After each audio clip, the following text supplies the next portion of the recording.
What's going on, everybody? Kalipis Tech here, coming back at you with another video. This is pros and cons for the Motorola Moto G 5G. In this video, I'm going to be giving you some of my favorite and least favorite things about this phone to help you decide whether or not it's the right one for you. Now, if you want to learn more about this phone, be sure to check out my full review of it on the channel, and I'm also going to be linking to it in the video description, so be sure to check out that link for the latest info on pricing, because this is always changing. But with that being said, let's get started. So my first pro for the Moto G 5G is the storage.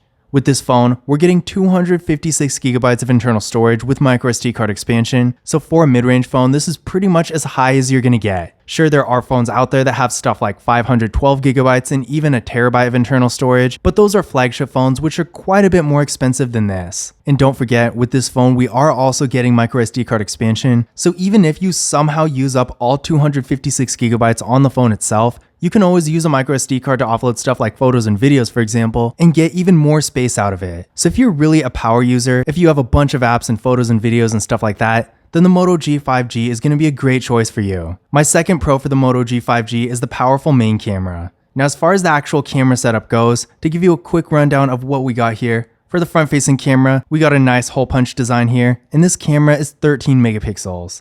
Then on the back, we got a triple camera setup with a 50 megapixel main camera, a 2 megapixel macro camera, and a 2 megapixel depth sensing camera. So we do have a pretty decent setup here. There are some drawbacks which we are going to go over a little bit later in the video, but as far as the actual main camera goes, which is what most people are going to be using it for, with a 50 megapixel camera, you're definitely going to get some nice photos here. To give you an idea of what this phone can do, here's some photos taken with the main camera. Like I said before, this phone can take some real good photos. The details look real nice and sharp, the colors look good, and the photos are all decently bright. So in general, if you're taking more normal photos, maybe for social media or something like that, then the Moto G 5G, while not having quite as many features as some other phones do, is still going to be a good option for regular photos. Now, my third pro for the Moto G 5G is the large display. Now, with this phone, we're getting a 6.5-inch IPS LCD display with a resolution of 720p, a PPI of 270, an aspect ratio of 20:9, and a screen to body ratio of around 81.4%. So at 6.5 inches, this display, while not being the largest display out there, is definitely a good size, and you're going to get all the benefits of having a larger display. So if you're consuming a lot of content, while we unfortunately don't get a 1080p resolution, things are of course going to show up larger and be easier to see, and this is especially going to be good for something like reading. In addition to this, with an aspect ratio of 20:9, this phone is getting a taller and more narrow form factor. So if you're doing something like looking at photos or watching videos in landscape mode, for example, you're going to get a much more immersive experience.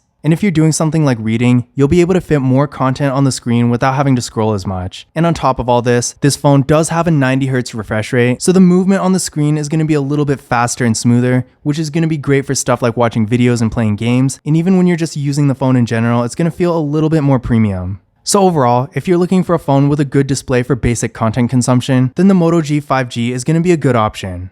My fourth pro for the Moto G 5G is the battery. With this phone, we're getting a 5000 mAh battery that supports 10-watt fast charging. Now, a 5000 mAh battery, in the US at least, is pretty much the largest battery you can get in a smartphone, so you're going to get a ton of battery life here, probably even multiple days worth. So if you have a more mobile lifestyle where you're not always around a charger, then this is going to be a great thing. In addition to this, as the battery degrades, which all batteries do, since you're already starting out with so much more battery life than you really need to get through the day, as the battery wears out and the capacity gets smaller, you're not going to notice nearly as quickly as you would with a smaller battery. So if you like to get one phone and keep it for a longer period of time without having to replace it, then this is going to be a great thing. And of course, the fast charging doesn't hurt either. And while 10 watts is not the strongest fast charging out there by any means, I will tell you from experience, this phone does charge up really fast. So if you don't have a whole lot of time to wait for your phone to charge up, it will at least make a difference. Now, my fifth pro for the Moto G 5G is the processor. With this phone, we're getting 6 gigabytes of RAM with the MediaTek Dimensity 700 processor. Now, I ran a Geekbench 5 benchmark test on it, and it came back with a single core score of 545 and a multi-core score of 1684. Now, by itself, this score might not mean a whole lot to you, so what I recommend doing is running this test on your current phone and comparing the results to these to see whether or not this phone would be an upgrade for you, because depending on what you have right now, your current phone might be faster than this. But regardless, I would say this phone is pretty fast for normal activities like web browsing, social media, consuming content like videos and music, and even a little bit of mobile gaming. Everything is run perfectly fine with no performance issues whatsoever. And remember, this phone also does have 5G connectivity, so with it, of course, you're going to get access to your carrier's 5G network and all the latest and greatest technology that comes with it. And while 4G is not going away anytime soon, and I don't think it's the end of the world if you want a 4G phone, today in 2022, if you can, I do think it's a good idea to get a 5G phone.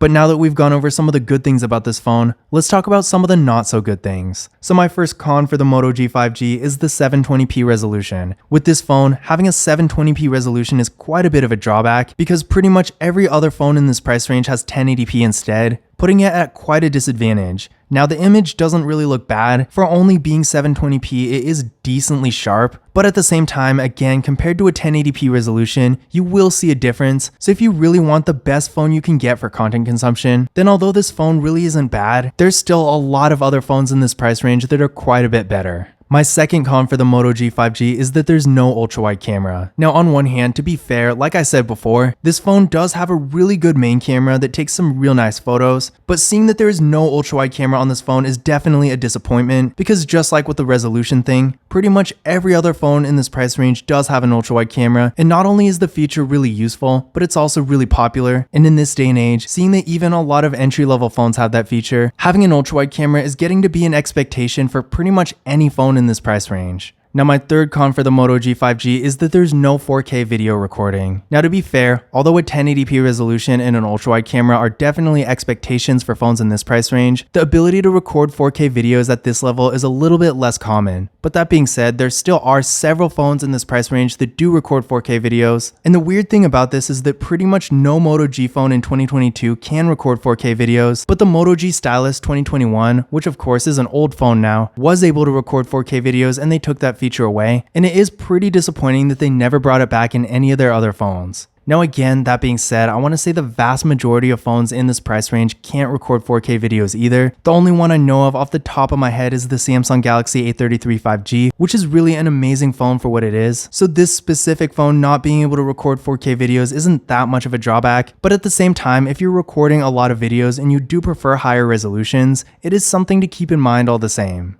Now my fourth con for the Moto G 5G is that there's no NFC. Now when it comes to Motorola, at least in the Moto G phones, NFC is definitely not something you see every day. In fact, the Moto G Stylus 5G 2022 is the first Moto G phone I've ever seen that has that feature. So when it comes to making contactless mobile payments, unfortunately Motorola is a little late to the party. And seeing that with Samsung, for example, pretty much every Samsung Galaxy A series except the really low-end ones this year do actually have NFC, and that includes ones that are a lot less expensive than this phone. So again, when it comes to that feature, Motorola is quite a bit behind. Now obviously, if you don't use tap and pay features, this is not going to affect you at all. But if you do, keep in mind, unfortunately, you can't with this phone. So if that is a feature that's important to you, you're probably going to want to look at a different device. Now my fifth and final con for the Moto G 5G is the materials. Now don't get me wrong, the build quality itself is actually pretty decent, the buttons are sturdy, and the phone doesn't feel like it's going to fall apart. And I would say the back, despite showing some fingerprints, isn't really bad either. And really for what it is, the phone also looks pretty decent.